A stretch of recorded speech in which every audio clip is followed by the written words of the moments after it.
what you might want to ask him. And so he is going to touch base on substance abuse, specifically in Ankeny, maybe around your teen, basically your age group, and he's going to answer some questions that you guys have. He'll answer a good majority of the ones that you guys ask because we polled those, but then he's also hopefully going to ask some more questions if you have them at the end here, okay?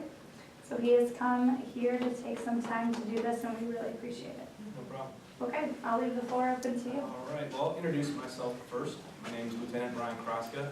I've been a police officer for almost 15 years. I started in a town called Oskaloosa, Iowa, and down in southeast Iowa for about 2 years before I came to Ankeny. My time at Ankeny, I spent time as a patrol officer, a detective, a police sergeant, and now I'm a police lieutenant. So now I really just kind of sit in an office all day more than anything else and do bookwork and boring things like that. But that was a pretty recent promotion just about 6 months ago, so I still kind of remember what police work is like. At least that's what I tell the guys that tell me that I don't. But your teacher sent me a few questions and also kind of give you a background about the things that I've done over my career. I'm an instructor in use of force. I'm a taser instructor. I'm an accident reconstructionist, so if you're in a bad car accident and we're not sure exactly what happened, I come and take measurements and then try and figure out maybe who is at fault based on skid marks, damage to the vehicles. I'm an OWI instructor, so I teach new officers how to do field sobriety tests on people who drink and drive. I used to be, until a few months ago, a drug recognition expert, so I could do tests on people, like take your blood pressure, look at the size of your pupils, look at your heart rate and a few other indicators to find out what type of drug that you're on. I'm assuming you guys have talked about depressants and stimulants, inhalants, PCP, a few things like that, maybe? We're getting to Yes. that. Yes. No, all right. So I might say a few things as I'm talking along here. If I talk too fast or if I say something you don't understand, just raise your hand and I'll try and clarify, all right? But I'm going to work off the list that your teacher sent me. I'm willing to answer any questions about anything law enforcement related after we're done, and I'll do my best to answer. If I don't know an answer, I'll try and find someone who does and maybe email it back to your teacher, right? So the first question, how many hours do I work a day? Most officers work 9-hour days. I work 8-hour days, 5 days a week, Monday through Friday. A regular patrol officer would work a 9-hour day, 5 days on, 3 days off. So every day off each week is 1 day different. So maybe the first week they work Monday through Friday, the next week they work Tuesday through Saturday, the next week they work Wednesday through Sunday, and it just keeps moving through the process. The hardest part of my job is dealing with difficult people. There's some people, especially if they're high on drugs or drunk on alcohol, it doesn't matter what you tell them or ask them to do, they're not going to do it because they're not thinking clearly.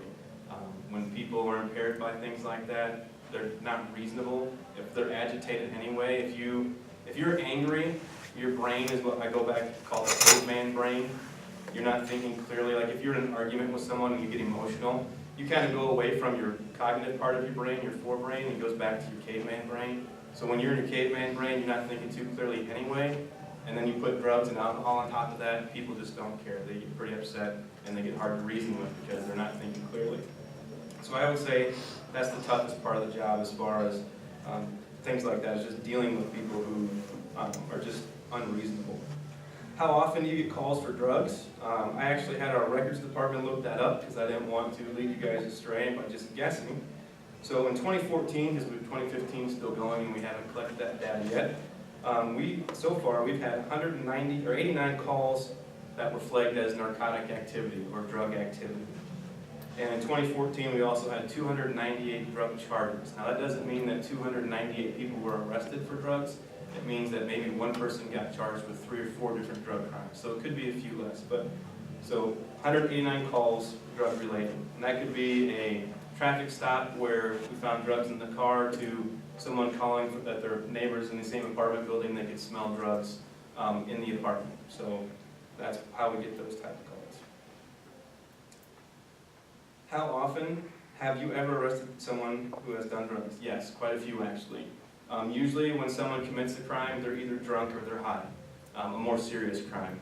So if someone shoplifts, maybe not so much, but if they go out and they beat somebody up or they commit a robbery or a lot of domestic violence calls, usually the person everyone is drunk. That's why they're, like I said before, they're not thinking clearly, so they're not being rational, and they do things that they probably wouldn't normally do. So Even if I don't charge them with possession of drugs, there's a pretty good chance that they're probably high or drunk on something. Have you ever, how many drunk drivers do you encounter on a monthly basis?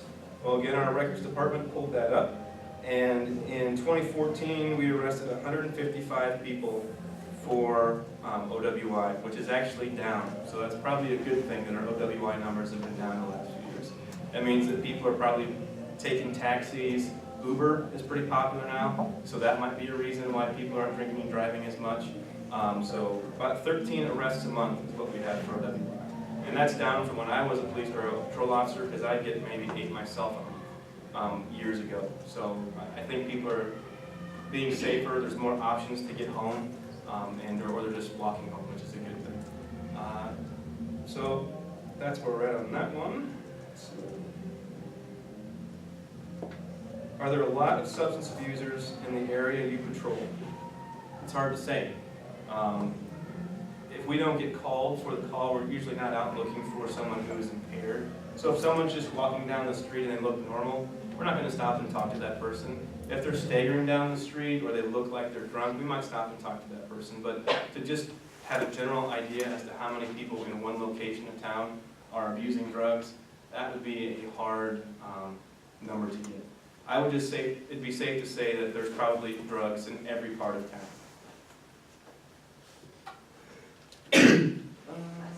How many teens get arrested for any type of drug each year in Ankeny?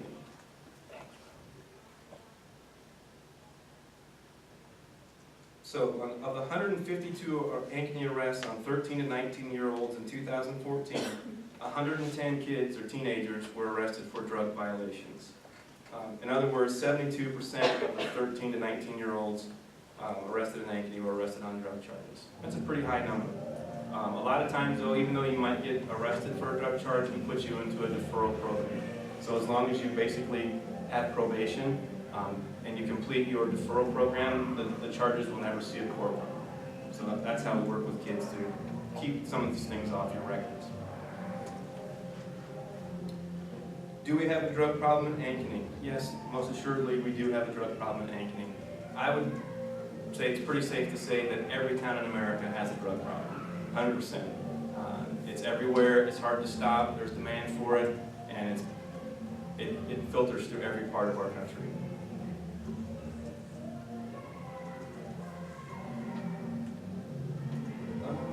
Sorry about that.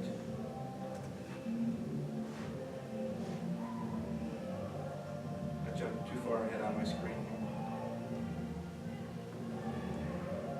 Is substance abuse in Ankeny usually serious or not so serious? Well, it's hard to say.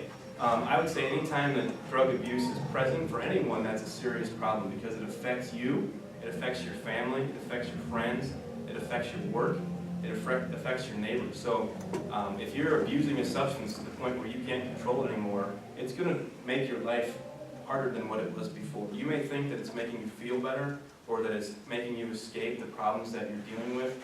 What mostly it's doing is making you so that you can't deal with those situations. It's just basically a temporary fix. The problem is still going to be there that you're having that maybe is causing you to abuse these drugs. It's not going to go away until you address it head on or get help for it. The drugs and the alcohol really just make it harder for you in the long term. And a lot of people who abuse substance, they go down a path that it's hard to get back from. Why did I decide to become a police officer? I don't know, to be honest with you. It's something that I always wanted to do as a kid. I always thought it was cool. I've just always kind of been interested in it. Helping people is obviously one thing I really like doing. I don't like really taking people to jail. That's actually probably one of the worst parts of the job, especially if you get some time on. You see what it does to the families, but in the same situation, sometimes people don't change their behavior until they kind of have some consequences for their actions.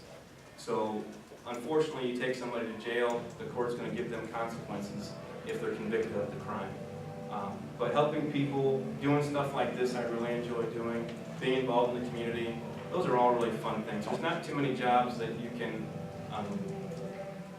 go out there and just interact with people all day long. I mean, there's some that you can, but this one is a little bit different than maybe just a job at hospital or as a sales clerk or something like that. I really think that the work that I do every day, I'm really trying to help somebody that needs help.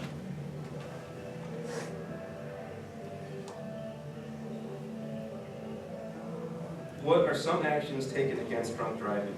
Well, I would say we do a lot of education. We talk to groups like this. We put out promotional videos, not us necessarily, but like the Governor Traffic Safety Bureau. You guys ever see those images or pictures on TV or hear that on the radio?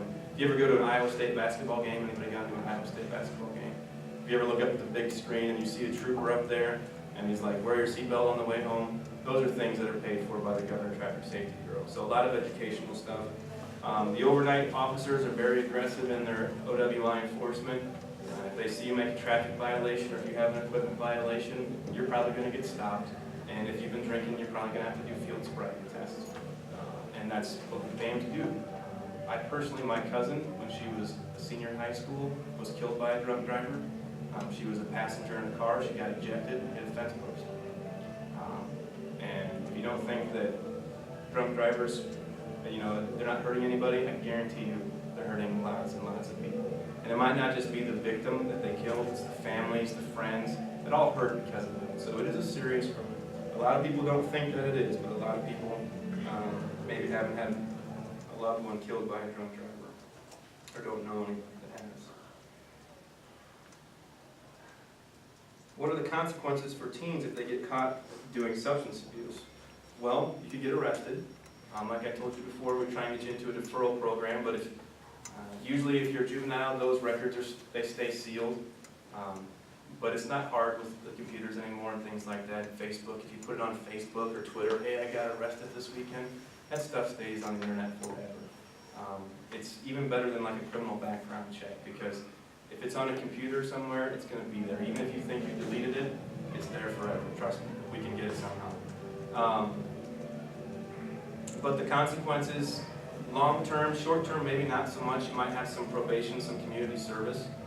But anybody want to go work for like the FBI or Secret Service or any government jobs that might require a security clearance in the future, you're going to have to declare that. All right, and if you're going up against somebody who doesn't have a drug history in their past, it might be harder for you to get that job because you declared, I've been arrested for drugs, compared to the person who said, I've never been arrested for drugs. They're going to look at those situations when they're making hiring decisions. So you may not think much about it now because that's 10 years down the road, 9 years down the road, but it could have long-lasting effects for you. That's why we try and do the things with the deferral programs. You guys are teenagers, you guys make mistakes, adults make mistakes, we get that, but it's the repeated mistakes are the ones that are going to cause you problems in the future. So let's say you get caught with marijuana the first time you ever use it. Is that going to be a big deal? It could be, but if you keep making those mistakes for years and years down the road, eventually that's going to catch up with you. It's going to make your life somewhat more of a challenge than it needs to be.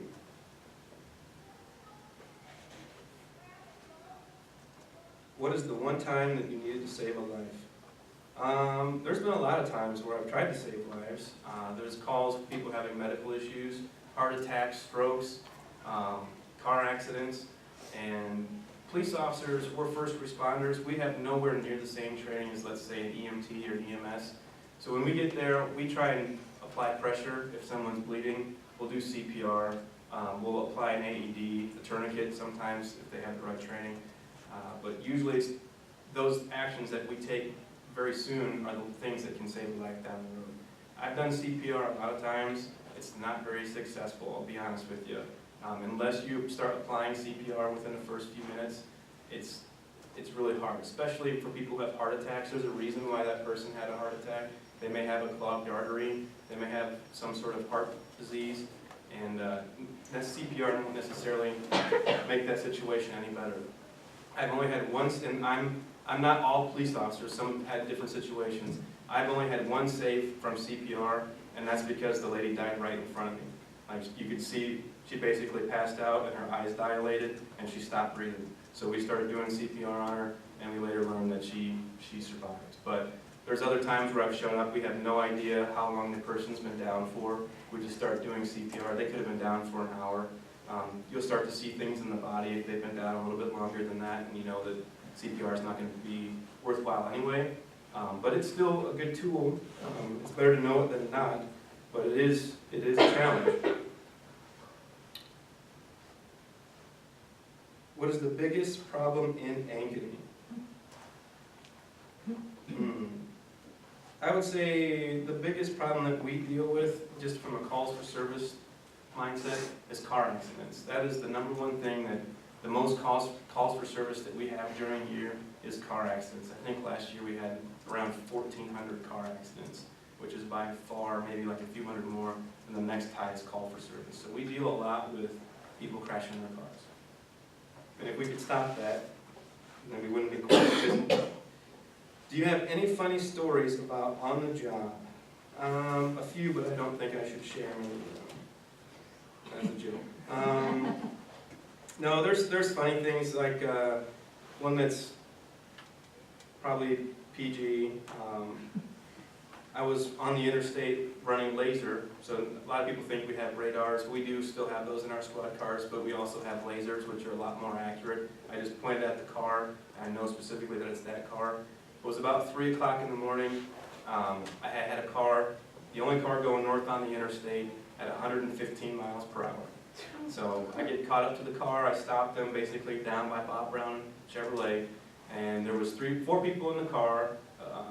The car owner, she was giving 3 friends a ride home from the bar. So she was doing the right thing. She was being a designated driver, and I walked up and I said, "Do you know how fast you're going?" "No." I'm like, "You're doing 115 miles per hour. And I said, and she said, "Well, that's impossible." And I asked, "Why is that impossible?" And she said, "My speedometer only goes up to 85. So just because your speedometer only goes up to 85, your car is still capable of exceeding that speed limit. Then all of her buddies started giving her a bunch of crap for not knowing that. I gave her a huge break because she was doing the right thing by giving those guys a ride home. If you don't know this, if you're exceeding the speed limit by 25 miles per hour over the posted speed limit, the state will suspend your driver's license. So don't go that fast.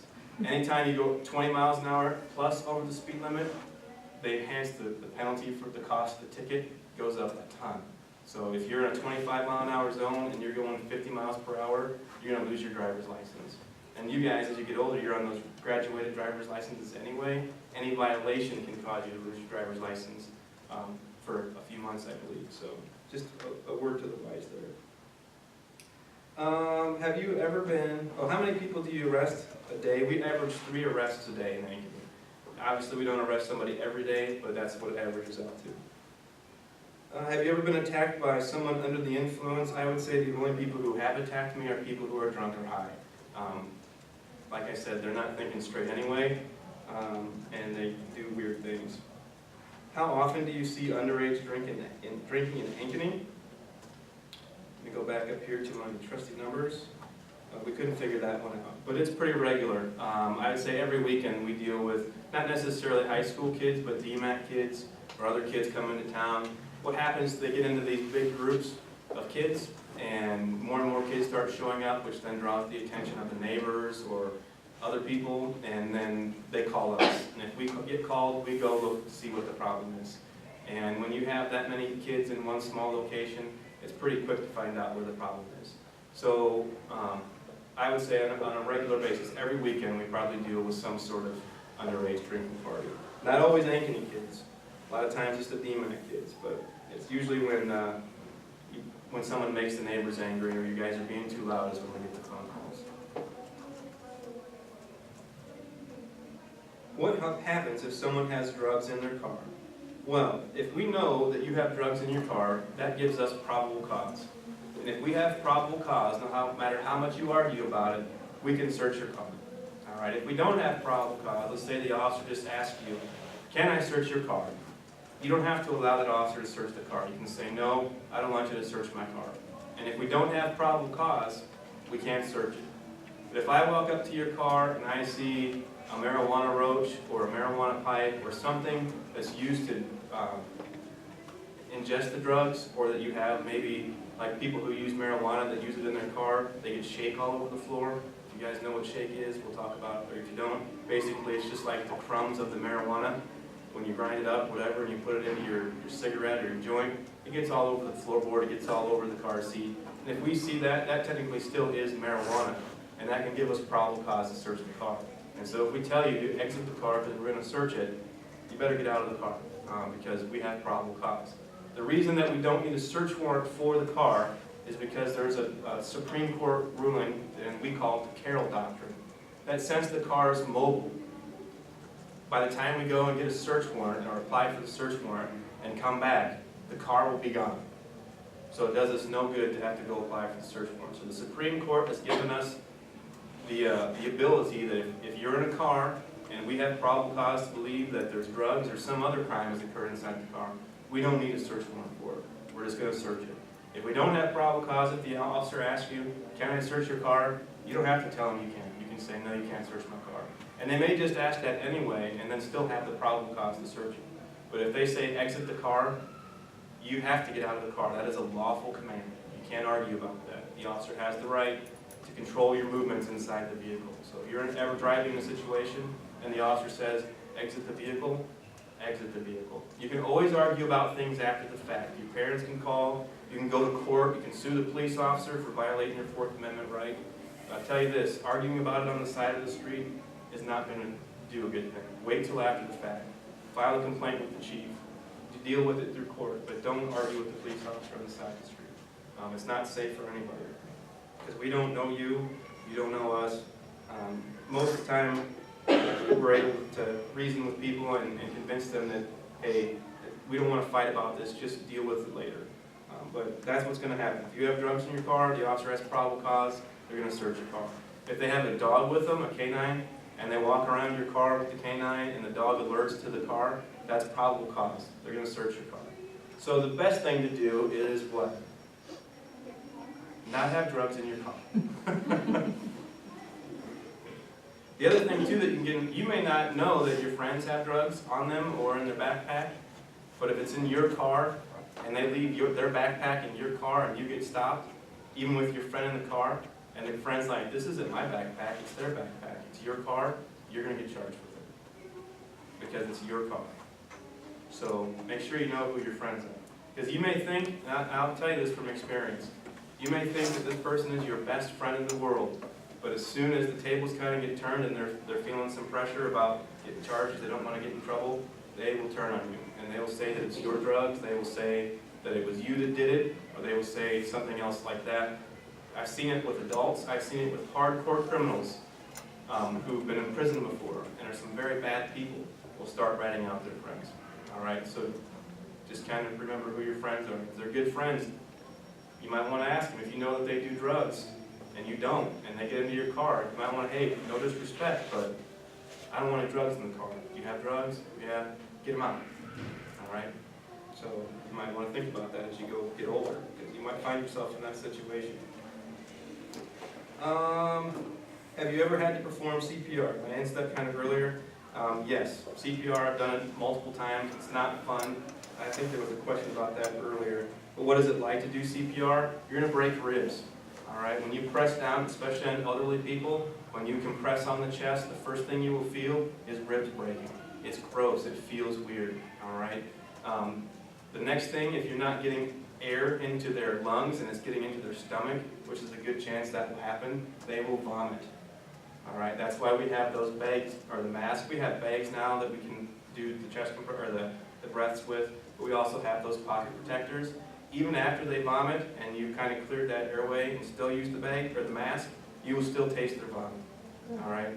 Don't stop doing it though, especially because you're trying to save somebody's life. You're not going to get sick. You're not going to get anything like that. Just remember, you're trying to help somebody. I think you hope that somebody would still work on you if you're having a need for CPR. Just kind of keep that in mind. I am CPR certified through, I think, the American Heart Association. I have to do breaths and compressions. There are some people out there now, depending on your training in CPR, you can just give the compressions. As long as you're circulating the blood through the body and getting oxygen to the brain, that's probably the most important thing. But it is weird, okay? It's not going to be fun. And when you feel the ribs break, don't stop. Just keep going, because they will break. And enough said. what is a time in your career when you felt the most proud? There's a bunch of times where I felt like I've done things to help people. When I was in detectives especially, I really do not like sex offenders, and if I have a chance to put a sex offender in prison, that's probably my most proud time, especially if they victimize children. I have no tolerance or patience for that. So usually if I have a suspect who victimized a child and that person gets convicted and goes to prison or put on a sex offender registry, that's where I felt the most pride. There's been a few situations where I felt like I did my best work and it still didn't turn out the way that it did. The person didn't get convicted or even go to court, but the victim comes back and says, hey, you did everything you could to help me. I really appreciate that. That's where I kind of feel the most pride, when you know that someone recognizes that you did the most to help them. What's the worst case you had to deal with that was involved with drugs? I'll go back to one where, this is when I first started in Ankeny. I was very new, and this isn't even drugs, this is alcohol.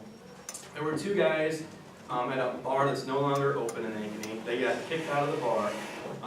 They go back to their home, their roommates.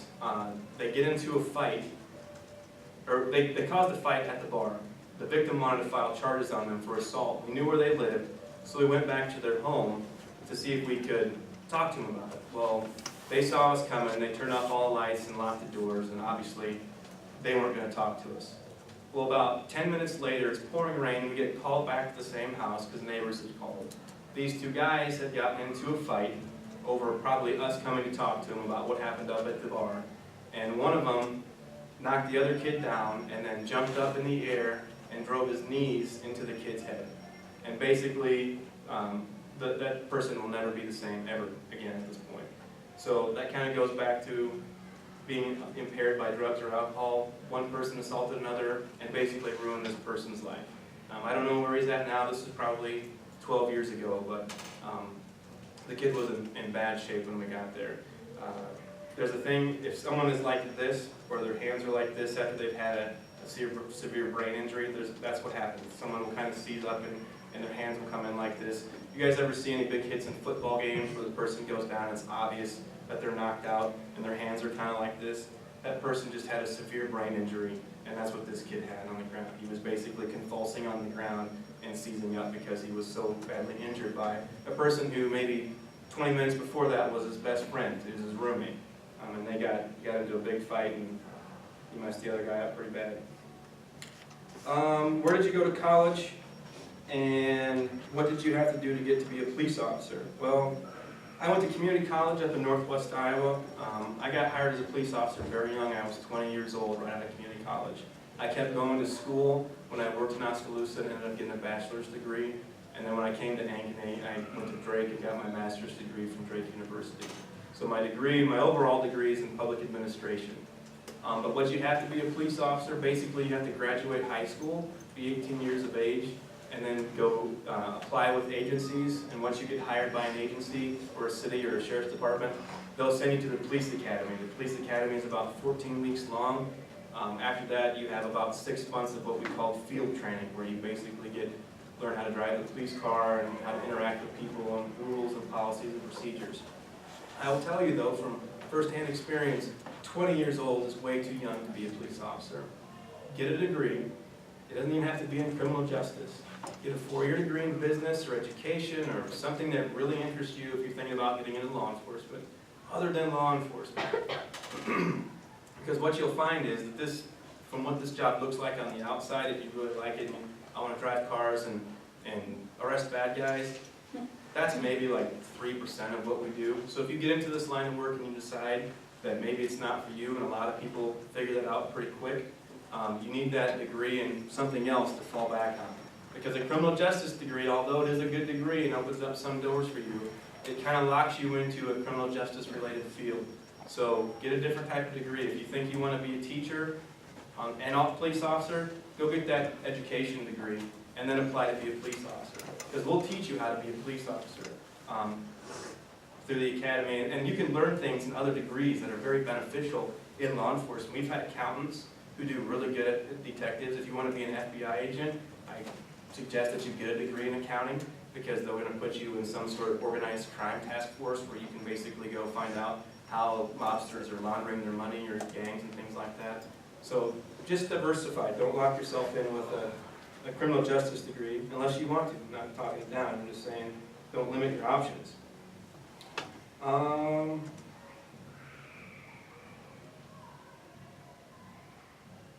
Is it true that being at any party with alcohol, even without consuming, can create an MIP, or minor in possession? Yes and no.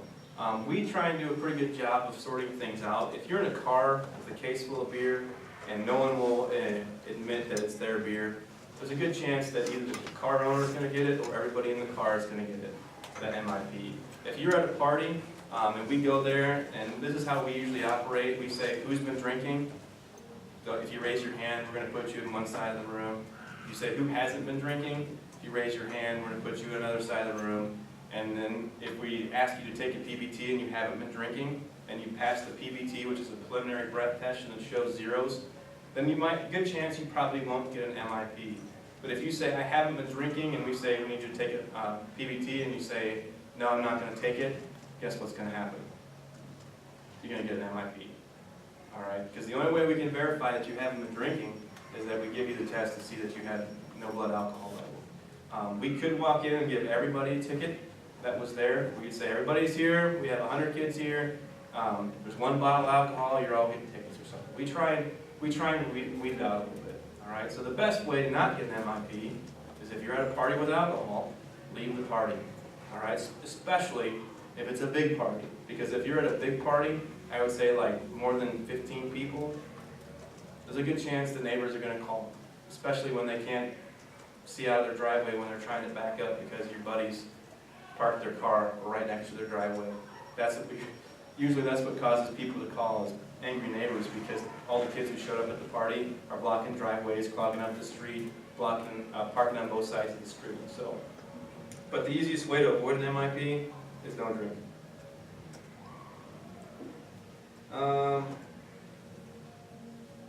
How many teens do you arrest a week for drinking? Let's see if we can figure that one out. Our records person wrote a lot.